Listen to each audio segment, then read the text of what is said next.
Beireren pertsonaia hau, Jasonek eman zizkidan zantzu batzuk nola nahi zuen marrastea, eta esan zidan hile luze beltza izan martzuela txupa bat, mitoia eskuan, dena pixka bat erakusten zuen nahi zuela eraiki horrelako itxura gogor bat, ez da pixka bat jendere esateko ez zuen oso gogorran ez nirekin ezin zela sartu.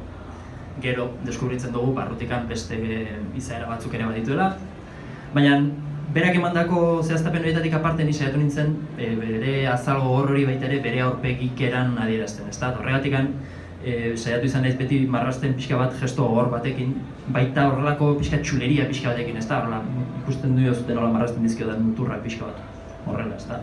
Ematen dut guztian selfie bat egin behar duela, horrela. Hori izan zen pixka bat nire aportazioa esan nahi. Hurrengoa. Bueno, hau da Baba. Eta Baba da Eskularu Beltzak taldeko beste kuadrillako liderra edo, kide,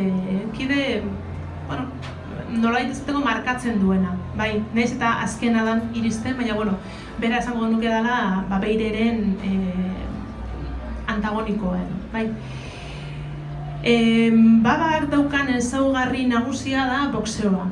Bera boxeolaria da, bere aitak irakatsi zion boxeatzen, aita ere boxeolaria zalako. Eta aitak irakatsi zion boxeatzen, ze, bizitzaneko gogorra eduki dute, bera jaiozan momentua bere ama hil zen, eta orduan berak aitarekin bizi behar izan du, baina aitak arazoa dauzka, edariarekin, batez ere. Eta orduan, bere bizitzako momentu asko harrera zentroetan, harrera etxeetan pasa behar izan du. Badakizu zer dian harrera zentroak edo harrera etxeak, bai.